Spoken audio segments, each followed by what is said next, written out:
Welcome, everybody. It is a Wednesday morning, and it is December 21st, 2016. 4 days away from the ultimate Christmas morning. The Iceman here talking about SmackDown Live last night. Let's just really talk about a couple things here. The WWE, Daniel Bryan, Shane McMahon brought in James Ellsworth. I think the plans for Ellsworth were slightly changed. Really, I think he was just to buy some time.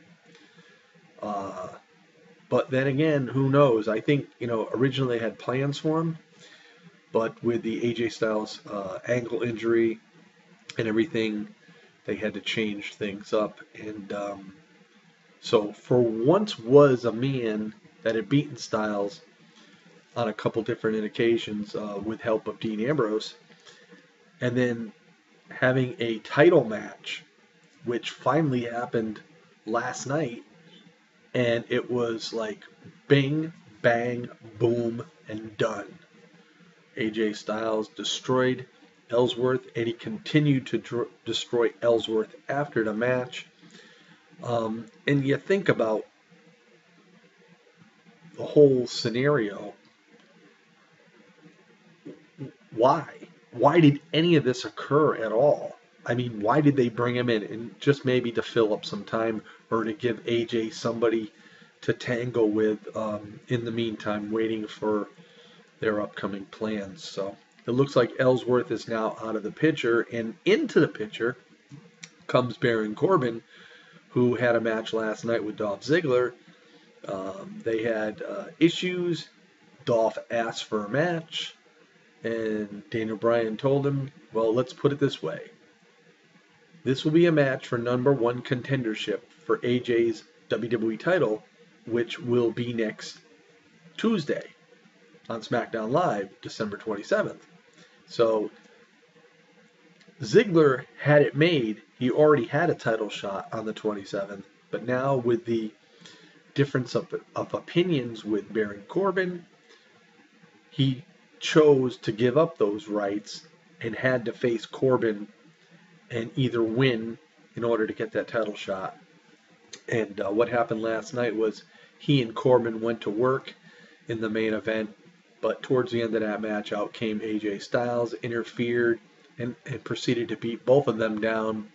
And what became of all that is it will be now a triple threat match on SmackDown Live Tuesday, December 27th. So I sort of like that. I was talking about Baron Corbin getting into the main event or being one of those guys that really could be a main eventer. And I guess the voice of my opinion was heard by the WWE bigwigs, so to speak. And, whether they were planning on doing it or not remains to be seen, but they did it. And so this brings another person into the title picture, so to speak. Also next week, we're going to see the return of the champ, John Cena. What will bring John Cena? What will be his next feud? Many people are talking about possibly Dean Ambrose. Dean Ambrose also has doors open with feuds with Luke Harper still, and of course the rest of the Wyatt family, as he had a match with Luke Harper last night, and there was interference by Bray and Randy Orton. So that door is still open as well. And also on the 27th, we're going to see Becky Lynch go after the women's title, which is held by Alexa Bliss. So that should be interesting. And we'll probably see the tag team titles on the line as well. Now, as far as title changes, could be interesting. One has to wonder. I'm sure there's going to be some sort of title changes on the 27th, whether it be The Miz defending his Intercontinental title. He may end up wrestling Apollo Crews once again. Or could it be the women's title changing hand? Or could it be the WWE World title changing hands? I don't see the tag teams changing hands anytime soon. I think Bray and Randy Orton are going to hold on to the belts for a little bit of time. But it's interesting. And then we saw an interview by Renee Young to The Miz last night, and I think she got under his skin. And I don't know whether The Miz went off script by mentioning that Renee Young's been sleeping with Dean Ambrose, and as we all know in real life that they are dating. But that's usually things that WWE doesn't allow to be said. But it could have been an off-script thing. Is Miz getting some heat for this? Who knows? Or was it pre-planned? Because the WWE has a way of doing that as well. So all in all, SmackDown was a pretty good show again last night.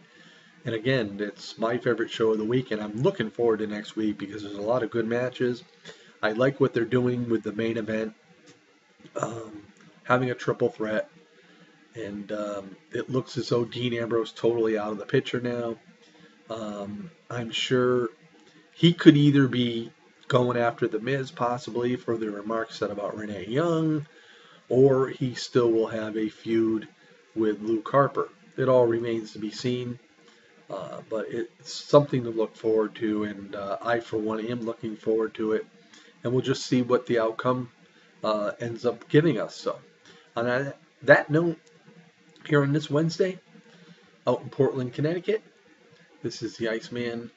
We'll see you all next time. Peace out, everybody.